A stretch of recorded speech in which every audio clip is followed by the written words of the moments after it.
Hello everyone, welcome to my channel. This is Amishan. आज हम करने वाले हैं the making of global world का पार्ट नंबर 1। पार्ट नंबर 2 आएगा जिसमें हम करेंगे कॉन्क्वेस्ट, डिजीज एंड ट्रेड। वो लास्ट टॉपिक होगा। आज हम बाकी सारे चैप्टर को कवर करेंगे। है ये एक टॉपिक वैसे, पर फिर भी मैंने 2 पार्ट्स में तोड़ दिया। ठीक है, चलो आज मैं सिर्फ आपको इतने से नोट में पूरा का पूरा चैप्टर एक वर्ड में समझा दूंगी यहाँ तक। ठीक है, चलिए शुरू करते हैं। चैप्टर का नाम है the making of the global world.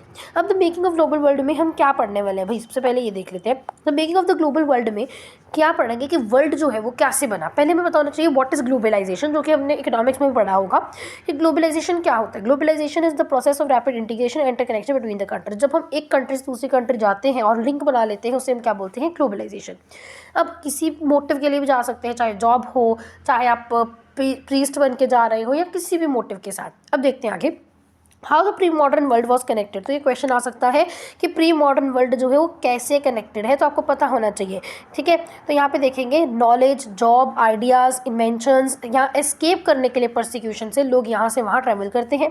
उसके बाद वो मनी, वैल्यूज, स्किल्स, जर्म्स वगैरह ट्रैवल करते हैं। ठीक है, कौन कौन ट्रैवल करता है, तो ट्रेडर्स कर सकते हैं, प्रीस्ट करते हैं, पिलग्रिम्स करते हैं, और भी बहुत सारे बिजनेसमैन वगैरह ट्रैवल करते हैं। अब हमारे पास क्या आता है कि सिल्क रूट क्या होता है। सिल्क रूट मतलब सिल्क का रास्ता, नहीं ऐसा कुछ नहीं है। सिल्क रूट क्या होता है, एक वाइब्रेंट वे है जिससे क्या होता है कि जो आपका प्री मॉडर्न वर्ल्ड था वो कनेक्टेड था। ठीक है ना, एक सिल्क का मतलब सी का ऐसा रूट था जिससे कि मॉडर्न वर्ल्ड जो था वो कनेक्टेड था। ठीक है, हिस्टोरियंस ने ये आइडेंटिफाई किया था कि जो एशिया से भी ट्रेड हो रहा था या हम बाकी कंट्रीज़ के साथ ट्रेड कर रहे थे, वो सी से ही पहले शुरू हुआ था। ठीक है, चाइना की जो पॉटरी थी वो सारे यूरोप में जाया करती थी, तो वो कहाँ से जाया करती थी, सी रूट के द्वारा जाया करती थी। इंडिया की स्पाइसेस जो थी वो भी इंपोर्ट होती थी, कहाँ से होती थी, सी रूट के द्वारा होती थी। ठीक है, उसके बदले जो यूरोपियंस थे वो एशिया को क्या दिया करते थे, गोल्ड एंड सिल्वर दिया करते थे। अब उसके बाद हमारे पास आता है क्या कि जो आपका क्रिश्चियन मिशनरीज़ हैं, क्रिश्चियन मिशनरीज़ जो होती हैं, जो क्रिश्चियन की वो होती हैं, पूरी चर्च वगैरह कह सकते हो, क्रिश्चियन मिशनरीज़ उस तरह से होती हैं। मुस्लिम प्रीचर्स मतलब मुस्लिम का जो धर्म है वो भी यहाँ से ही मर्ज हुआ था, सी रूट के द्वारा ही एक दूसरे देश में गया था।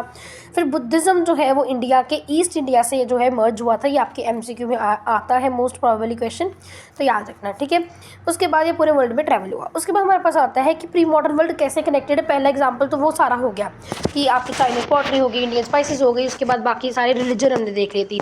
उसके बाद हमारे पास आता है फूड भी एक बहुत बड़ा मतलब सी रूट का एक एग्जाम्पल है कि वो भी ट्रैवल हुआ है। देखना यहाँ पे जो नूडल्स आज हम बहुत शौक के साथ खाते हैं वो कैसे आए वो भी देख लेते हैं।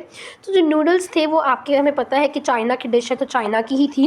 वो स्पेगेटी बन जाती है, नूडल्स को ही स्पेगेटी बोला जाता है जब वो चाइना से वेस्ट की ओर जाते हैं। तो ये इक्वेशन पूरी याद रखना। ठीक है, ये पूरी याद रखना। उसके बाद जो पास्ता है, हम पूछे तो पास्ता आप बोलोगे कि इटालियन डिश है, पर असल में जो पास्ता था वो एक अरबिक डिश थी। असल में वो पास्ता जो था वो अरेबिक डिश थी। जो अरब के ट्रेडर्स थे ना, वो पास्ता को ट्रेवल करते हैं कहाँ पे, सिसली कहाँ पे, इटली में। तो वहाँ जाके वो हम सोचते हैं कि उतना पसंद आया उनको कि हम सोचते हैं कि वो इटालियन डिश है। ठीक है, चलो उसके बाद हमारे पास आता है नेक्स्ट है कि जो आपका नेक्स्ट है पोटैटो वाला है ना। तो पहला हमारा हो गया, दूसरा हो गया, ये हमारा थर्ड वाला है। ठीक है, तो अब हमारे पास क्या है कि जो पोटैटोज़ हम आज खाते हैं 2 दिन के बाद घरों में बने होते हैं, तो वो पोटैटोज़ जो है वो क्रिस्टोफर कोलंबस ने डिस्कवर किए थे। कब किए थे, 5th सेंचुरी में किए थे। और क्रिस्टोफर कोलंबस ने कैसे डिस्कवर कर लिया भाई पोटैटो, तो उन्होंने अमेरिका को डिस्कवर किया था। जब उन्होंने अमेरिका को एक्सीडेंटली डिस्कवर किया। अब आपके दिमाग में ये चीज़ आएगी एक्सीडेंटली मतलब, आपकी बुक में इतना नहीं दे रखा, बट मैं बता देती हूँ कि क्या था कि जब सी रूट के द्वारा क्रिस्टोफर कोलंबस ट्रैवल कर रहे थे ना, तो उनको इंडिया के रिसोर्सेज चाहिए थे, तो वो इंडिया ट्रैवल करना चाहते थे। पर उनकी ना जो बोट थी वो अटक जाती है रास्ते में। ठीक है, और बोट उनकी जब अटक जाती है ना, तो वो देखते हैं कि वो किसी जगह पे पहुंच जाते हैं जहाँ पे थोड़ा सा आइलैंड बना था। अब वो असल में जगह थी कैरिबियन। ठीक है ना, जो आपका अमेरिका था, America north America, south America, Caribbean को मिला के अमेरिका बोलते हैं ना, तो इसीलिए वो कैरिबियन में अटक जाते हैं। फिर वो देखते कि वहाँ पर तो एक पूरा मतलब एक देश ही बस रहा था पूरा, है ना, लोग थे वहाँ पर। और वहाँ पर बहुत अच्छी कह दो कि मेटल्स थी, प्रीशियस, और सारी चीज़ें आगे पढ़ेंगे वैसे अगले पार्ट में। और इस तरह से जो था वो उन्होंने डिस्कवर कर लिया था अमेरिका को एक्सीडेंटली। तो इसलिए कहा गया है Christopher Columbus discover America accidentally. With the discovery of America there is discovery of potatoes, many of the vegetables and fruits also there. ठीक है, तो याद रखना पोटैटोज कैसे डिस्कवर हुए, बाय द क्रिस्टोफर कोलंबस।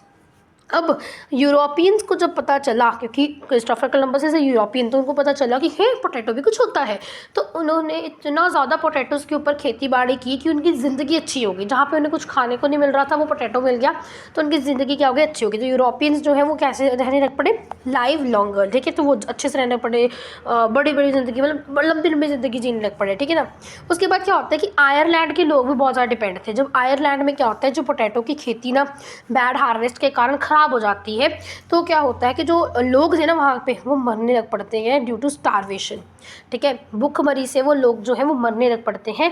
कब की बात है ये, 1840 की बात है, ठीक है। तो ये आपको याद रखना है। उसके बाद आज के लिए इतना ही पार्ट है। आई होप आपको पूरा समझ आया होगा। सेकंड पार्ट हमारा बस एक टॉपिक बचे, that is conquest, disease and trade. वो बहुत इंटरेस्टिंग टॉपिक है, वो हम करेंगे नेक्स्ट वीडियो में। अभी बाय बाय।